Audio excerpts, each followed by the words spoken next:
tregon që serbët kanë arritur të krijojnë, mund të them, një lloj hyrje në atë që njihet kanë kapërcyer munin e zjarrit.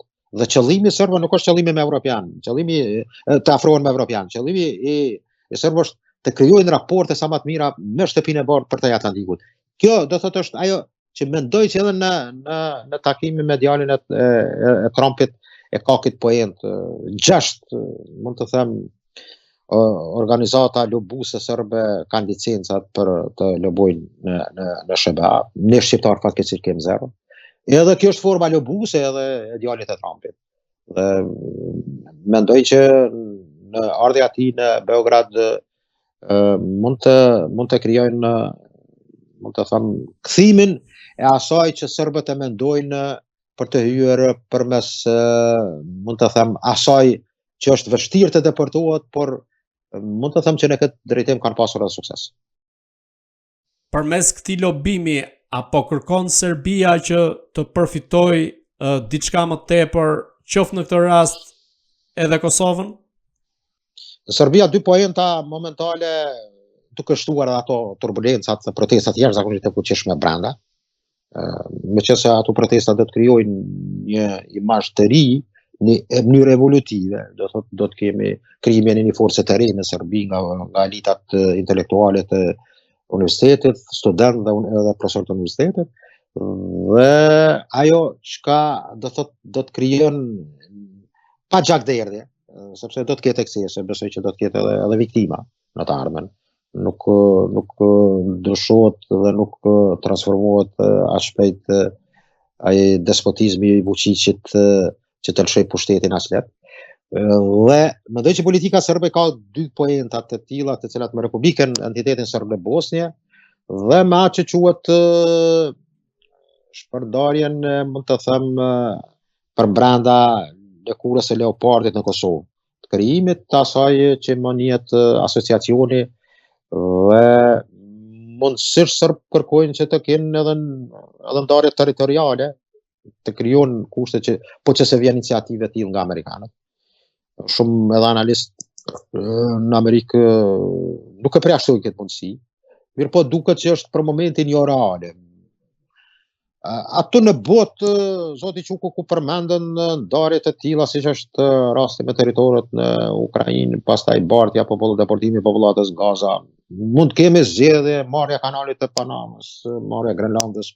Do thotë bota sot është një kaos dhe nuk mund të thuat që asgjë nuk mund të ndodhë, kur do të jetë kjo, kur dhe kur. Këto gjëra mund të ndryshojnë dhe mendoj që mund të jetë si opsion i amerikanëve për krijimin e 3, mund të themi, fuqive në Ballkan lokale, kroat, serb dhe shqiptar, do thotë një Shqipëri etnike, po ashtu një Serbi me epitetet e tij me Bosnjë dhe pjesë të Malit të Zi, dhe një Kroaci e cila ka apetitën të ndajë të marrë dikon një të tretën e Bosnjës.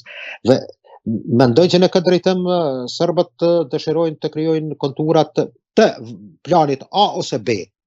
Do thotë variantet, përdorimin e variantave të tilla, që do thotë është asociacioni, një formë, një lloj autonomie për serbët në Kosovë, që më vonë me antarësim për kërkesën për antarësim në OKB mund të kërkojnë de facto një lloj republike të posaçme, siç është rasti me entitetin serb në Bosnjë. Do thotë në këtë drejtim serbët dëshirojnë që në Amerikë të krijojnë të gjitha parakushtet dhe këto organizata lobuese, por me rëndësi për ta është që të kenë, mund të them, njerëz dhe qasjen e tyre dhe komunikimin e tyre me shtëpinë e bardhë.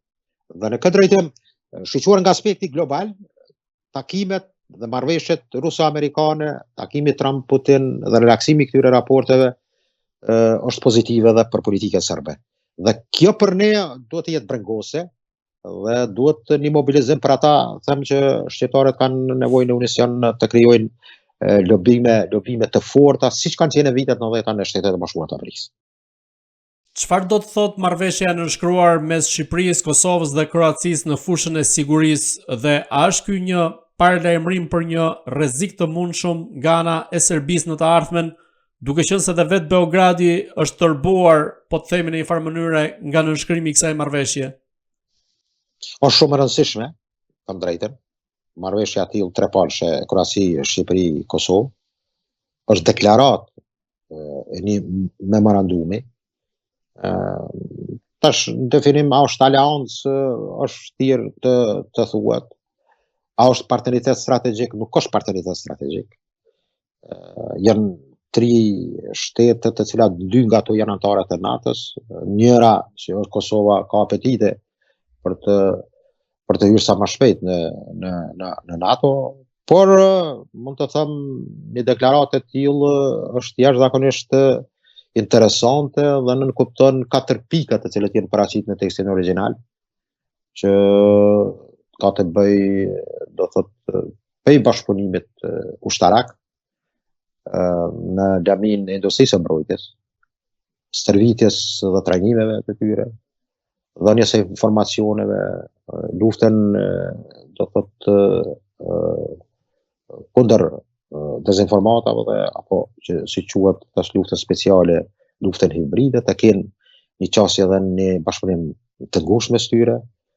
Po plus atë që është më rëndësi për Kosovën, antarësimin e Kosovës, ase hyrjen në partneritetin përposhtë me NATO, do thotë hapat e tillë dhe programin aksional për antarësim në NATO. Mendoj që sepse partneriteti strategjik nuk kupton po që se një vend sulmohet obligon edhe 2 vende tjera të hyjnë në luftë në rast të një sulmi. Këtë nuk e kem. E kem, mund të them, është një deklaratë politike e cila mund të them në aspektin e parafrimit të 3 shteteve dhe qëllimeve dhe interesave të 3 shteteve janë prafërsisht të njëjtë. Dhe kjo mendoj që në një farë mënyrë ka alarmuar të Serbia që po lidhet pakti kroato-shqiptar në rrethin e ciklit antiserb të tyre, historikisht do thotë tentohet që Serbia të futet nën kthetra dhe nën aleanca të ndryshme të cilat në rast lufte mund të kanoset ekzistenca serbe, edhe kështu broskulla të cilat mendoj që nuk kanë bëjnë me realitetin. Edhe pse u përflit këto 2 ditë që Serbia mund ta krijojnë një marrëveshje të tillë, një deklaratë me Hungari. Do thotë të kemi tash lëvizje të tilla të cilat mendoj që në të ardhmen ku do të jetë Bullgaria, Rumania, pastaj ku vendet komplet Ballkani, pa i ndarë Ballkanin perëndimor, lindor dhe jugor, ku do të jetë Greqia e kështu me radhë. Por mendoj që e rëndësishme është që Kosova në këtë situatë ka nevojë për bashkëpunim bilateral, për shumë arsye të proceseve të cilat të thotë nuk është anëtare NATO-s. Dhe to bashkëpunimet në aspektin ushtarak që mund të krijohen me shtete veç e veç kanë një rëndësi jashtëzakonisht të madhe. Dhe e para është që goditja ju ka bë botës serbe. Sepse vitin e kaluar në qershor ka qenë ai takimi i famshëm i botës së përfaqësuesve serb nga Bosnia, Malizi, Kosova dhe gjithë. Dhe tëra kjo ka pruar Serbinë që se bota serbe ka prekur edhe Kroacinë, edhe Bosnjën, edhe ne shqiptarëve. Dhe këtu mendoj që ajo forma dhe trekanshi i arritjes trilaterale a bashkëpunimit Kosovë, Shqipëri, Kroaci ka rëndësi të madhe.